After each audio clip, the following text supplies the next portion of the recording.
11화 리뷰를 해보겠습니다. 70% 이상인 사람에 대해 이야기하는 자리에서 이수님이 하셨던 말씀은 그 말을 하려는 의도가 훤히 보여서 진짜 할 말을 잃었습니다. 출연자분들에 대해서 안 좋은 얘기를 최대한 하지 않으려고 했는데 이번 행동은 안 짚고 넘어갈 수가 없었습니다.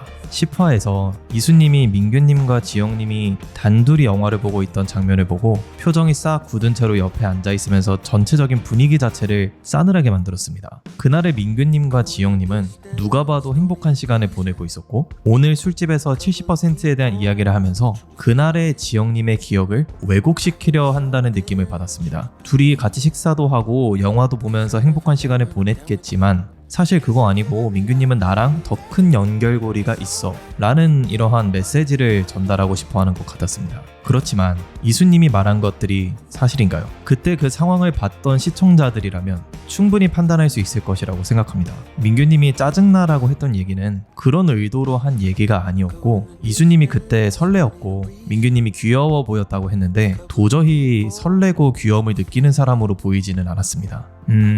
이 상황에 대해서 더 이상 길게 말하지는 않겠습니다. 좋지 않은 의도로 한 이야기라고 개인적으로 생각합니다. 그리고 그 술자리에서 지영님이 저는 너무나 안타까웠습니다. 누가 봐도 지영님은 곤란해하고 불편해하는데 그 분위기를 파악하고 정리해주는 사람이 없어서 지영님을 너덜너덜하게 만드는 게 좀 안타깝더라고요.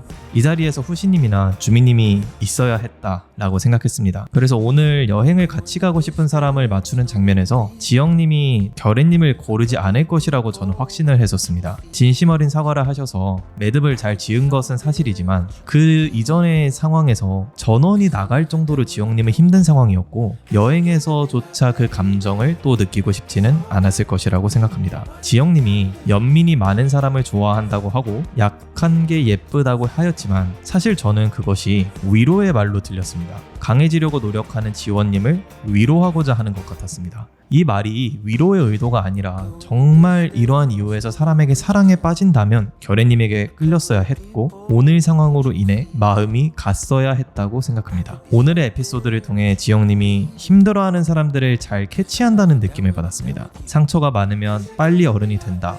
이런 비슷한 말이 있는데 어린 나이에 힘든 일을 많이 겪으면 우리가 흔히 말하는 어른스러운 모습들을 보이게 된다는 거죠. 지영님이 그런 부분을 캐치하고 이해를 한다는 것은 사실은 지영님에게도 그런 힘들고 상처받는 순간들이 어린 나이에 있었을 것이라는 생각도 저는 좀 들었습니다. 틀릴 가능성이 높지만 저는 감히 신민규님과 김지영님이 최종 커플이 될 것이라고 예측합니다. 10화를 보고도 확신이 들었지만 11화를 보고 여러분들께 설명드릴 수 있는 내용이 좀 충분해진 것 같습니다. 우선 전체적인 편집의 흐름을 캐치해야 됩니다. 지영님과 민규님이 엄청난 러브 스토리를 보여주면서 당장이라도 커플이 될 것처럼 보여줬습니다. 거기서 두 분이 매칭이 되어버리면 그 다음 에피소드에서 큰 줄기를 가져갈 플롯이 사실은 마땅치 않습니다. 그래서 저는 10화에서부터의 편집자분들의 상황이 조금은 그려졌습니다. 막내 편집자분께서 시그널 하우스에서 녹화된 그 많은 카메라의 그 많은 분량의 영상을 보면서 민규님과 지영님의 서사를 조금 흔들 법한 내용이 없을까 하면서 힘들게 찾아보셨을 것 같았습니다. 그렇게 발견된 조각조각의 내용들이 모아져서 송출이 된 것 같고 반대로 민규님과 지영님이 마주치며 그려진 다른 좀 여러 개의 플롯들은 생략되었을 것이라는 생각도 했습니다.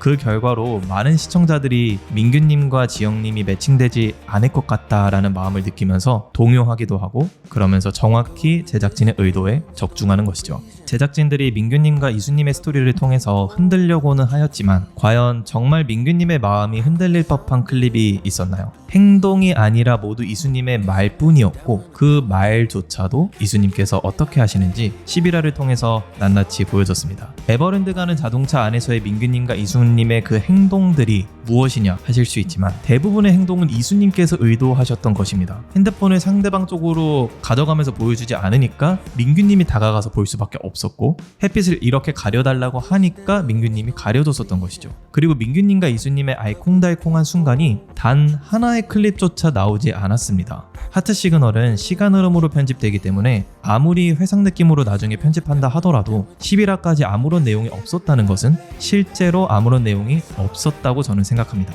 갑자기 막 이수님과 민규님이 매칭되면서 사실은 우리 둘이 과거에 이런 순간들이 있었어 하면서 보여주는 것도 이제는 사실은 말이 안 됩니다.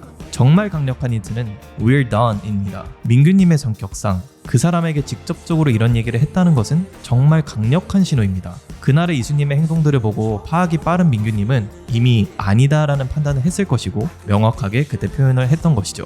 그리고 지영님이 이제 갑자기 노선을 바꾸는 것도 좀 말이 안 됩니다. 지영님의 성향상 바꾸지 않을 것 같다라는 이유도 있지만 지영님에게 여전히 민규님과 같은 임팩트를 주는 남자 참가자가 없기 때문입니다. 저는 오늘 패널 분들께서 말씀해주신 이 비유가 너무나 공감되었습니다. 민규님은 잽과 훅이 모두 가능한 참가자이지만 다른 3명의 남자 참가자들은 잽만 치거나 훅만 날리기 때문입니다. 데이트를 하면 그 차이가 명확히 보이는 것 같습니다. 11화에서의 지원님의 데이트를 하나의 예로 들면 말로는 누나한테 관심이 있다, 계속 노력할 것이다 등의 표현을 계속해서 하지만 그 데이트의 상황 자체가 설렌다거나 미묘한 어떤 그런 감정들을 느낄 수 있게 진행이 되지가 않습니다. 민규님은 첫 데이트 때 LP바에서도 그렇고 같이 케이크를 만들어 갔을 때도 그렇고 이자카야에 가고 영화를 같이 볼 때에도 시청자들도 느낄 정도로 그 상황 자체를 매우 설레고 짜릿한 순간으로 만듭니다. 그것이 제가 계속 말씀드렸던 민규님의 인기가 단순히 외모 때문이 아니라는 것입니다. 앞으로도 제작진은 최대한 민규님과 지영님의 최종 매칭 전까지 갈등하고 혼란스러워하고 고민하는 모습 위주로 소트에서 송출하겠지만 결론적으로는 큰 흐름에서 민규님과 지영님이 매칭될 것이라고 개인적으로 예측합니다. 저는 하나의 시청자일 뿐이고 제 예측이 틀릴 가능성이 많습니다. 여러분들은 어떤 분이 최종 커플로 매칭이 될 것 같나요? 결말이 다가오는 시점에서 여러분들의 추측도 공유해 주시면 재밌을 것 같습니다. 여기까지 시청해 주셔서 감사합니다.